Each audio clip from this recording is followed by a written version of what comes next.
저는 미국 출신의 피터라고 합니다. 저는 현재 은퇴 후 한국에서 편안한 노후를 보내고 있는데요. 미국인인 제가 왜 뜬금없이 한국을 선택했냐며 많은 사람들이 궁금해하곤 하는데 사실 그 이유는 간단합니다. 저는 살면서 한국과 많은 인연을 맺었고 심지어 한국인에게 목숨을 구원받은 적도 있거든요. 일단 제가 경제활동을 하던 80년대의 미국은 몹시 혼란스러웠습니다.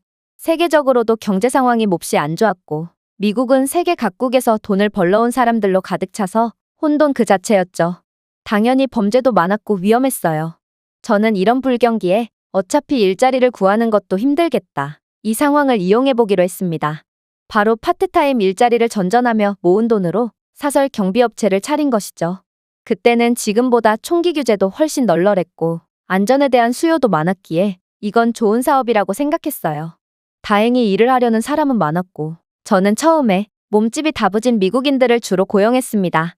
그러나 저는 미국인들과 함께 일하면서 경비업체를 운영하는 일이 생각보다 무척이나 어렵다는 사실을 깨닫고 말았죠.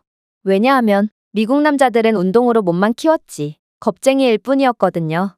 강도나 조직들로부터 고객들의 상점을 지켜야 할 그들이지만 미국인들은 허세만 부릴 뿐 실제 총격전이나 폭력 사태가 벌어질 조짐이 보이면 의뢰인을 버리고 주랭랑 쳐버렸죠.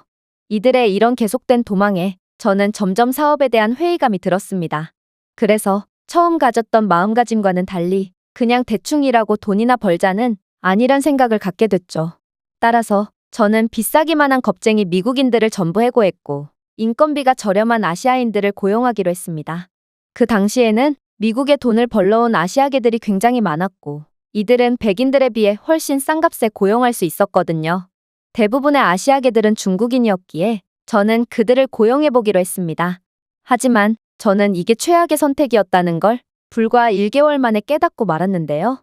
중국인들을 고용하기 시작한 1개월 동안 제 사업은 그야말로 괴멸 직전까지 내몰렸거든요. 마치 잃을 것이 없다는 듯 허세를 부려대던 중국인들은 정작 조금이라도 위험한 상황이 펼쳐지면 전부 도망가 버리는 것은 기본이었고 꼴에 자존심은 있어서 제가 꾸짖어도 적반하장이었거든요. 내가 왜 목숨을 걸고 다른 사람을 도와야 하지? 나는 도와주는 척하고 돈이나 벌어가면 그만이야. 나는 중국인 동포나 가족이 위험해진다고 하더라도 목숨 따위는 절대로 걸지 않는데 어째서 처음 보는 남을 위해 목숨을 걸겠어? 중국인들의 사고방식과 책임감은 정말 가관이었죠. 심지어 이들은 제 고객들에게 몰래 접근해서 업체를 끼지 않고 직접 봐주겠다며 개인적인 거래를 시도하기도 했고 중국인 조직들과도 연계돼 있는 경우도 많았는데요. 그래서 서로 짜고치고 의뢰인들의 돈을 뜯어가곤 했어요.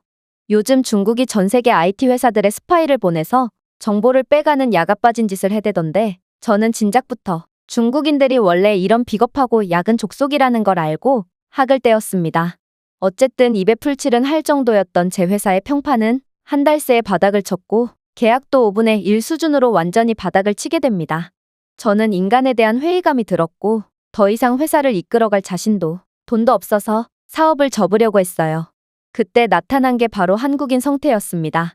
솔직히 그의 첫인상은 정말 최악이었어요.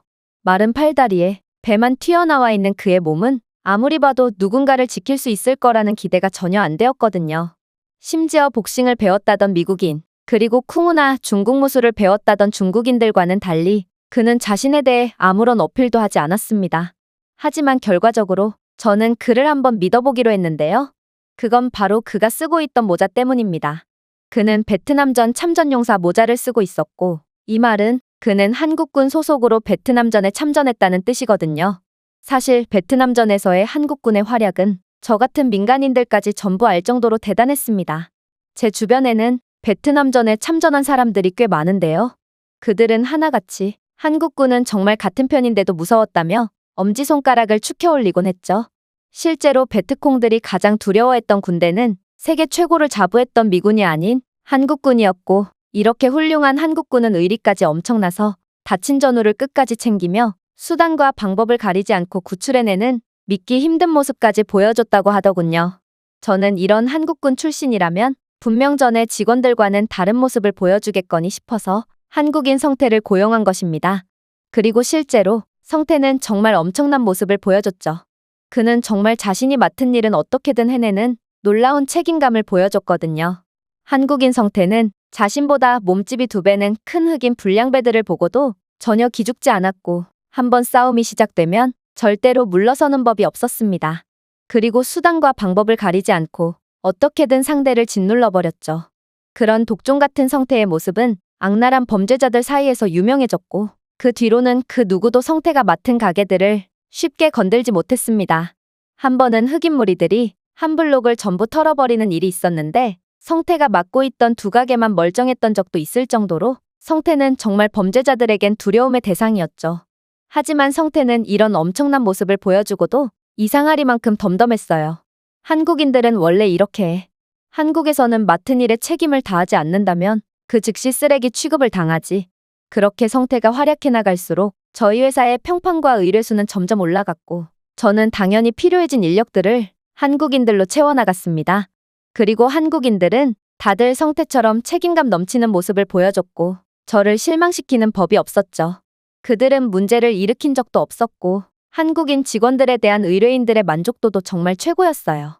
그렇게 저는 한국인들을 고용하면서 점점 더 많은 돈을 벌게 되었습니다. 하지만 영원한 것은 없었습니다. 제가 잘 나갈수록 저를 시기하는 사람들이 늘어났거든요. 결국 저는 이내 절대로 잊을 수 없는 충격적인 일을 겪고 말죠. 그건 바로 중국인 조직원들의 습격이었습니다. 그 당시 미국에는 중국계 조직들이 기승을 부렸고 이들은 한국인 직원들 때문에 돈벌이가 안 되자 제게 보복을 가하기 위해 찾아왔거든요.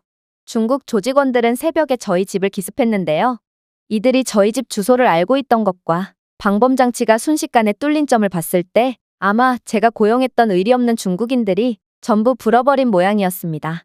저는 이상한 낌새를 눈치챘고 아내와 어린 딸을 데리고 정신없이 다락방으로 대피했어요. 그러나 발각되는 건 시간 문제였습니다. 다락방은 방공호가 아니었거든요. 상황이 극에 치닫자 저는 오직 한 가지밖에 생각이 안 나더군요. 그건 바로 한국인 성태였습니다. 저는 정말 무슨 생각이었는지 새벽에 그에게 전화를 걸었어요.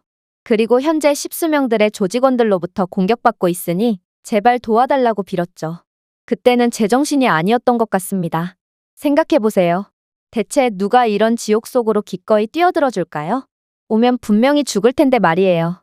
하지만 저는 저 혼자 죽는 건 상관없었으나 아내와 딸만은 지키고 싶었기에 차마 거기까지 생각을 못했던 모양이었습니다. 실제로 전화를 끊자마자 저는 냉정을 되찾고 그가 오지 않을 거라고 예상했죠. 원망은 없었습니다. 저 같아도 안 왔을 것 같거든요. 세상에 스스로 무덤을 파는 미친놈이 어디 있단 말인가요? 그것도 남을 위해서 말입니다. 그렇게 10분이 지났고 저희를 찾는 중국 조직원들의 발자국 소리가 점점 가까워졌는데요. 이내 발자국 소리는 코앞까지 다가왔습니다. 저는 아내와 딸이 중국인들에게 험한 꼴을 당하고 죽느니 제가 스스로 보내야겠다고 생각했을 정도로 상황은 답이 없었어요. 중국 조직원들은 정말 악랄하기로 악명 높았거든요. 그렇게 아내와 무언의 눈빛을 주고받으며 눈물을 흘리며 총구를 겨누던 그때 뭔가 터지는 소리와 함께 총소리가 들리기 시작하는 거 아니겠어요? 그렇게 5분간 이어진 총소리를 끝으로 상황이 종료되었는지 잠잠해졌어요. 저는 도대체 무슨 일인가 싶어 어리둥절해 있었는데요. 그때 익숙한 목소리가 들리기 시작했습니다. 피터, 도와달라면서? 이제 됐으니 나와도 좋아. 저는 곧바로 목소리의 주인을 파악했습니다. 그건 성태였죠. 그렇게 저는 눈물을 흘리면서 무릎을 꿇고 감사를 표했고 성태는 그런 제게 장난스럽게 한마디 하더군요. 친구, 미안하지만 집이 엉망이 된 것 같은데 이거 청소하느라 꽤나 시간 좀 쓰겠는걸? 저는 성태에게 엄청난 존경심이 들어서 그렇게 갯대 같던 중국인들을 어떻게 처리한 거냐고 물어봤습니다. 그러자 그는 늘 그렇듯이 덤덤한 표정으로 베트남 전쟁에서 한국군이 사용했던 전술을 그대로 사용했다고 말했어요. 한국군은 기습을 할 때 중화기나 수류탄으로 혼을 쏙 빼놓고 퇴각로 한 군데만 열어놓았다고 했는데요. 도망갈 데가 없으면 적군이 죽기 살기로 싸우지만 퇴각로 한 군데만 열어놓으면 다들 총까지 버려두고 그곳으로 도망간다고 했죠. 그렇게 도망가던 적군은 근처에서 매복했던 한국군들에게 섬멸당하는 것입니다. 정말 놀라운 전략이었죠. 어쨌든 성태는 그때처럼 퇴각로 한 군데만 열어둔 채 집안에 수류탄을 까던졌다고 했습니다. 물론 숫자가 숫자인지라 중국인 조직원들 전부를 소탕할 수는 없었지만 성태는 그렇게 놀라서 도망 나오는 중국 조직원들을 여럿 섬멸할 수 있었다고 하더군요. 한국군 출신 성태가 저희 가족을 구원한 것입니다. 그 후 저는 성태를 제 딸의 대부로 인정하고 정말 친하게 지냈습니다. 인상된 월급과 높은 직책을 제안했고 때로는 가족 식사도 함께했죠. 그러나 그러던 어느 날 성태가 갑자기 일을 그만둔다는 거 아니겠어요? 저는 하늘이 무너져 내리는 기분이 들었어요. 그와 저와의 관계는 단순히 일적인 관계를 넘은 친구, 아니 가족 같은 존재였거든요. 성태는 자신은 한국에 아내와 아이를 남겨둔 채 미국에 돈을 벌러 온 거라고 말했고 돈을 벌 만큼 번 지금 이제는 한국에서 가족들과 함께 지내고 싶다고 했어요. 저는 한국인들은 돈보다 가족을 더 중요시 여긴다는 것을 알고 있었고 그렇기에 그를 막을 수 있는 방법은 없다는 것도 잘 알고 있었습니다. 그래서 그를 보내줄 수밖에 없었죠. 성태가 떠난 뒤 저는 한국인들을 고용하면서 회사를 키웠고 딸도 잘 자랐습니다. 저는 딸을 가르치면서 한국인들은 믿을 만한 사람들이고 중국인들은 절대로 친구로 두지 말라고 강조했는데요. 그래서 딸도 한국을 좋아했죠. 심지어 딸은 더 큰 꿈을 펼치고 싶다며 한국으로 유학까지 가더니 졸업 후 한국에서 취업까지 하더라고요. 아마 딸도 한국이 굉장히 마음에 들었던 모양이었습니다. 그러던 어느 날 그녀가 뜬금없이 결혼을 할 거라며 제게 예비사위를 소개해주겠다는 거 아니겠어요? 그리고 일주일 뒤 그녀는 정말로 미국으로 돌아왔죠. 솔직히 저는 딸이 변변치 않은 놈을 데려온다면 예비 사위고모고 개망신을 줘서 내쫓으려고 했습니다. 딸을 내준다는 게 아버지로서 정말 쉽지 않았거든요. 그러나 저는 예비 사위라는 놈의 얼굴을 보자마자 화들짝 놀랄 수밖에 없었는데요. 왜냐하면 그는 수십 년 전에 헤어졌던 성태와 똑같이 생겼거든요. 저는 저도 모르게 성태라고 외쳤고 예비 사위는 흠칫 놀라더니 그건 자신의 아버지 이름이라고 말하더군요.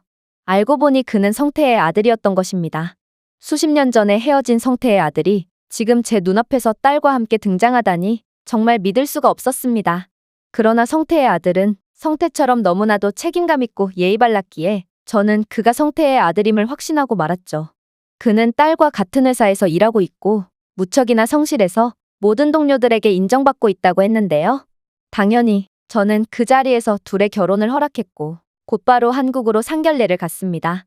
제 소식을 들었는지 성태는 하나도 늙지 않은 얼굴로 저를 반겨주었고 저희는 부둥켜 안고 눈물을 흘릴 수밖에 없었죠. 오랜만에 만난 성태는 한국으로 돌아가자마자 그동안 벌어뒀던 돈으로 고아원을 차렸다고 했는데요. 미국에서는 돈을 받고 사람들을 도와줬지만 이제는 힘든 아이들을 무료로 도와주고 싶었다고 하네요. 저는 그의 따뜻한 마음씨에 감동을 받았고 현재 그의 고아원을 후원하면서 아내와 한국에서 노후 생활을 보내기로 했습니다. 딸도 한국은 안전하고 인프라가 훌륭해서 아이 키우기에 최고라며 한국에서 계속 살 거라고 말했기에 저희 가족은 한국에서 제2의 인생을 살게 된 것이죠. 한국은 제게 또 어떤 놀라움을 안겨줄지 정말 하루하루가 기대되는 요즘입니다. 이 외국인의 글은 여기까지입니다. 한국 덕분에 큰 성공을 거둘 수 있었던 미국인의 사연이었습니다. 제가 준비해온 내용은 여기까지입니다. 끝까지 시청해주셔서 진심으로 감사드리며 여러분들의 구독과 좋아요, 알림 설정은 영상 제작에 큰 힘이 됩니다. 이상 세모튜브였습니다.